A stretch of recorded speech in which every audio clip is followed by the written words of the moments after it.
Hello my dear செல்ல குட்டீஸ், welcome back to our channel கீர்த்து காத்து வாக்கில். இன்றைக்கி நம்ம சேனலில் எதை பற்றி பார்க்க போகிறோம் அப்படின்னாங்க, குழந்தை இருக்காங்க இல்லைங்களா, அதாவது பிறந்த குழந்தையில் அந்த தொப்புள் கூடி விழுந்த உடனேயுமே ஒரு 2 இஷ்யூ வந்து வருதுங்க. ஒன்று வந்துட்டு அம்பிளிக்கல் ஹெரனியான்னு சொல்கிறாங்க, இன்னொன்று அம்பிளிக்கல் கிரானுலோமான்னு சொல்கிறாங்க. அந்த ரெண்டுமே என்னென்னா ஒன்றும் இல்லை, குழந்தையோட தொப்புளில் ஒரு வீக்கம் மாதிரியோ இல்லை ஒரு சின்ன சதை மாதிரியோ வளர்கிறத தான் வந்து நம்ம அப்படி சொல்கிறோம். ஸோ என்னோடய பேபிக்கும் அந்த மாதிரி வந்துச்சு. ஸோ அதை நான் எப்படி ஹேண்டில் பண்ணேன், என்னென்னலாம் பண்ணினேன், என்னென்னலாம் பண்ணக்கூடாதுன்னு தெரிஞ்சுக்கிட்டேன், இந்த மாதிரி ஒரு எக்ஸ்பீரியன்ஸை தான் உங்ககிட்ட ஷேர் பண்ணிக்கலாம் அப்படின்னு சொல்லிட்டு இந்த வீடியோ எடுத்திருந்தேன். ஸோ வந்துட்டு அம்பிளிக்கல் நான் தம்ப்னைலே கொடுத்துருக்கேன், அம்பிளிக்கல் ஹெரனியானா எப்படி இருக்கும், அம்பிளிக்கல் கிரானுலோமானா எப்படி இருக்கும்னுட்டு. இங்கேயுமே நான் ஆட் பண்ணுறேன். அம்பிளிக்கல் ஹெரனியானா இந்த மாதிரி தான் இருக்கும். ஸோ நீங்கள் வந்து என்ன பண்ணணும் அப்படின்னா, எதுவுமே பண்ண தேவையில்ல. சொல்ல போகணுன்னா, நீங்கள் வந்து அதுக்கு போரிங் பவுடர் போடணும், அதை போடணும், இது போடணுன்னு நிறையா சொல்லுவாங்க. அதெல்லாம் நீங்கள் எதுவுமே போடாதீங்க. ஸோ எதுவுமே வந்துட்டு மெடிக்கலாக ப்ரூவ் பண்ணது கிடையாது. எல்லாமே வந்துட்டு அவங்க சும்மா எக்ஸ்பீரியன்ஸில் சொல்கிறாங்களோ தவிர அதில் மெடிக்கலாக ப்ரூவ் பண்ணதில்லை. அதனால் நீங்கள் அந்த போரிங் பவுடர் வந்து பவுடர் மாதிரி இருக்குல்ல, அது போடுறது, நம்மளுக்கு மூஞ்சி கடிக்கிறோம்ல அந்த பவுடரை போடுறது, இந்த மாதிரிலாம் எதுவுமே பண்ணாதீங்க. அது ஃபஸ்ட் பண்ணவே கூடாது.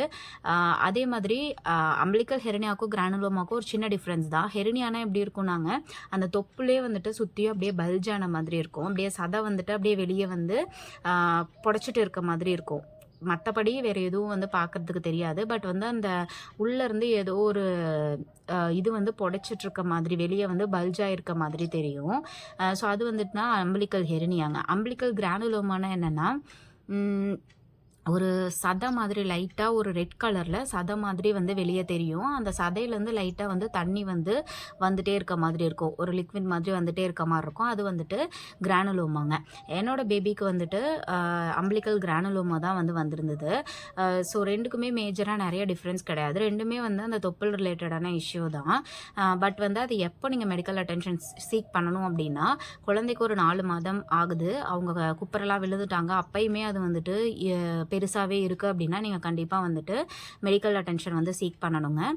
ஸோ என்னோடய பேபிக்கு வந்து பிறந்து ஒரு 8-9 நாள்லேயே வந்து தொப்புள் வந்து விழுந்துருச்சு. அது பேபி டு பேபி வந்து தொப்புள் விழுறது அந்த தொப்புள் வந்து விழுந்த விடனையுமே நீங்கள் என்ன பண்ணணும் அப்படின்னா, அந்த தொப்புளை சுற்றி ஒரு நிறைய பேர் வந்து பெரியவங்க என்ன சொல்லுவாங்கன்னா, தொப்புளை வந்துட்டு வெளியே படுற மாதிரி காமிச்சிட்டு இருக்கக்கூடாது, ஏன்னா காற்று போயிடும், காற்று போச்சுன்னா வயிறு தொப்புள் பெருசாகிடும், அந்த மாதிரி சொல்லுவாங்க. ஆனால் வந்து அதையும் வந்து சயின்டிஃபிக்காக பார்த்தோன்னா அப்படிலாம் எதுவுமே கிடையாது. ஆக்சுவலாக பார்த்தோன்னா தொப்புளை வந்துட்டு கொஞ்சம் நல்லா வந்து ட்ரையாக விடணும். அதனால் வந்து எப்பயுமே மூடியே வச்சுருக்கக்கூடாது அப்படின்றது தான் உண்மை. இருந்தாலும் உங்களுக்கு வந்து அப்படி மூடியே வெளியே காமிக்கணும் அப்படின்ற மாதிரி இல்லைன்னா, அதாவது குழந்தைய வந்துட்டு எந்நேரம் பார்த்தாலும் மூடியே வச்சுருக்கணும் அப்படின்னு நினைக்கிறீங்கனாலும் பிரச்சனை இல்லை, மூடி வைக்கலாம். பட் நீங்கள் என்ன பண்ணணுன்னா, தொப்புள் விழுந்துருச்சு அப்படின்னா அடுத்ததாக டெய்லியுமே குளிக்க வைப்போம் இல்லைங்களா குழந்தையா, குளிக்க வச்ச பின்னாடி நான் அந்த தொப்புளில் வந்து நீங்கள் பர்டிகுலராக அந்த தொப்புளில் வந்து ஒரு நல்ல காட்டன் கிளாத் எடுத்து, ட்ரையான காட்டன் கிளாத் எடுத்து அந்த இடத்துக்கு நல்லா வந்து ஒத்தி ஒத்தி எடுத்துருங்க. கொஞ்சம் கூட அந்த இடத்துக்கு தண்ணியே இருக்கக்கூடாதுங்க. அப்போ தான் வந்து உங்களுக்கு அந்த இடத்துக்கு இன்ஃபெக்ஷன் ஆகாது. இந்த மாதிரி அம்பிளிக்கல் கிரானுலோமா, அம்பிளிக்கல் ஹெரனியாலாம் வந்து அஃபெக்ட் ஆகாமல் இருக்கும். அதனால் நீங்கள் வந்து குழந்தைய குளிக்க வச்சோடனேயுமே முதலாக என்ன செய்யணும் அப்படின்னா, அந்த தொப்புளில் வந்து கொஞ்சம் கூட ஈரம் இல்லாமல் நல்லா வந்து தொடச்சிடணும். டெய்லியுமே வந்துட்டு, அதாவது ஒரு 1 டேயில் ஒரு 4-5 டைம் நீங்கள் செக் பண்ணணும் அந்த இடத்துக்கு ட்ரையாக இருக்கா அப்படின்னு சொல்லிட்டு.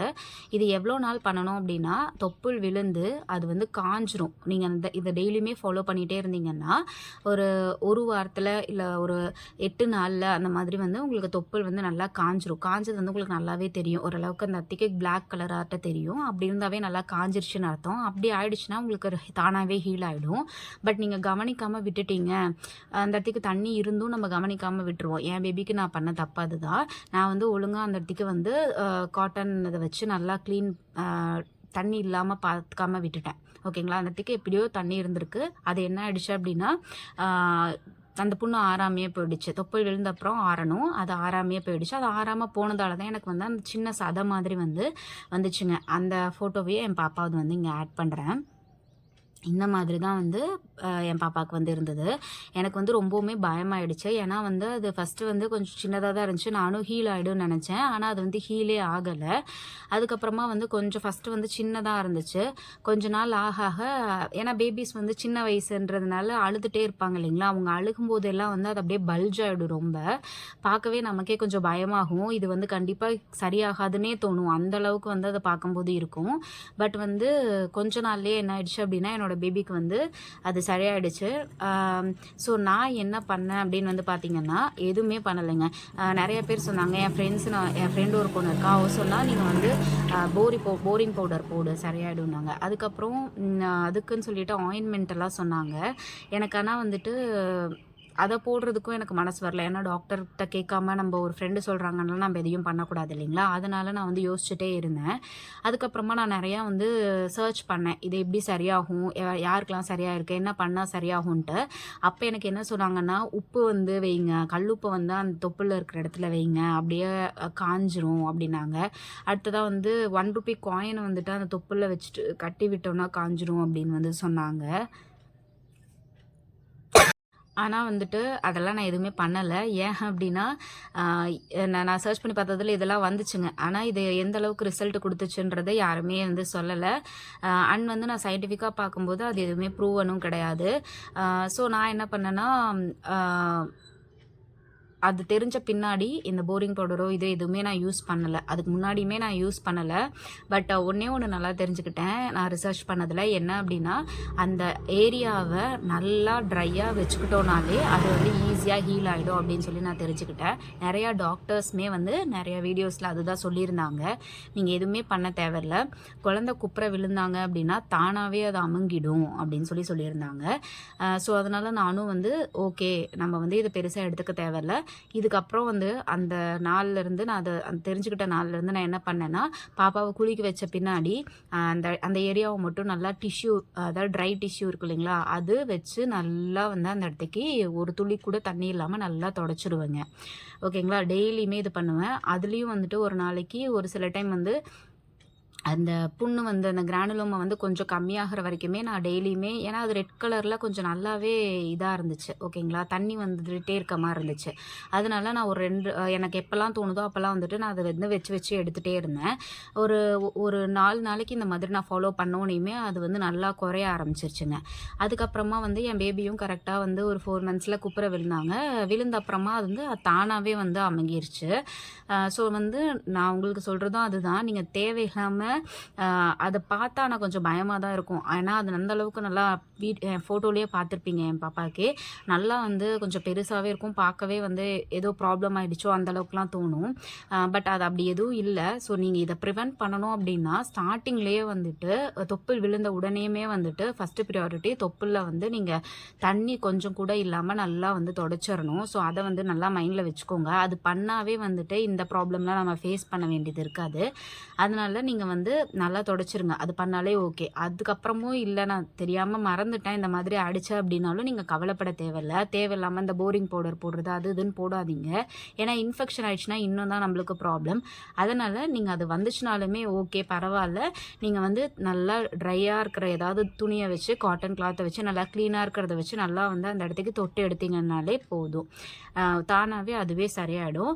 இப்ப வந்து என் பேபிக்கு 5 மந்த்ஸ் மேல ஆயிடுச்சு. நான் வந்து இப்ப என்னோட பேபியோட தொப்புல வந்து காமிக்கிறேன் பாருங்க. இந்த இடத்துக்கு ஆட் பண்றேன். இப்படி தான் வந்து என்னோட பேபியோட தொப்புள் வந்து இப்ப இருக்கு. ஃபுல்லாவே வந்துட்டு ஹீல் ஆயிடுச்சு.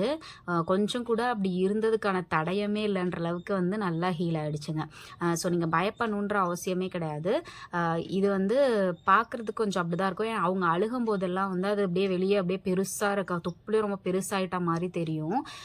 அதனால வந்து நீங்க வந்து பயப்பட தேவையில்ல.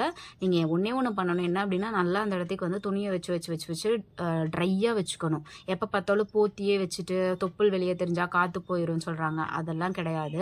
நீங்க அந்த இடத்துக்கு ட்ரையா வச்சுக்கோங்க. வச்சுட்டு நல்லா அந்த இடத்துக்கு கொஞ்ச நேரமாவது துணி எப்பயுமே மூடியே இல்லாம கொஞ்ச நேரமாவது அந்த இடத்துக்கு ஃப்ரீயா விடுங்க. அப்பதான் வந்துட்டு ட்ரையா இருக்கும். இல்ல அப்படின்னா கொஞ்சம் வேத்துச்சு, இல்ல தண்ணி படிச்சு அதெல்லாம் கூட நம்மளுக்கு தெரியாம போயிடும். அதனால நீங்க வந்து அந்த இடத்த ட்ரையா வச்சுக்கிறது தான் நம்மளுக்கு மோஸ்ட் இம்பார்ட்டன்ட். அத வச்சுக்கிட்டாலே வந்து உங்களுக்கு தொப்பலில் இந்த மாதிரி குழந்தைங்களுக்கு இஷ்யூ வரவே வராது. ஸோ நான் என்னோடய எக்ஸ்பீரியன்ஸில் நான் இது மட்டும்தான் பண்ணினேன். என் பேபிக்கு நல்லா ஆயிடுச்சு. உங்களுக்கு நான் எவிடன்ஸுமே எங்கள் வீடியோவில் போட்டிருக்கேன். ஸோ வேறு என்ன வீடியோஸ் வந்து நம்ம சேனலில் போடலான்னு சொல்லியும் நீங்கள் சொல்லுங்கள். பேபி விஷயத்தில் நம்மளுக்கு சும்மாவே வந்து நிறையா டவுட்ஸ் வரும் இல்லைங்களா? ஸோ நான் ஃபேஸ் பண்ண எனக்கு சால்வான விஷயங்களையும் வந்து நான் உங்களுக்கு இனிமேட்டு வீடியோவாக நான் போடுறேன்.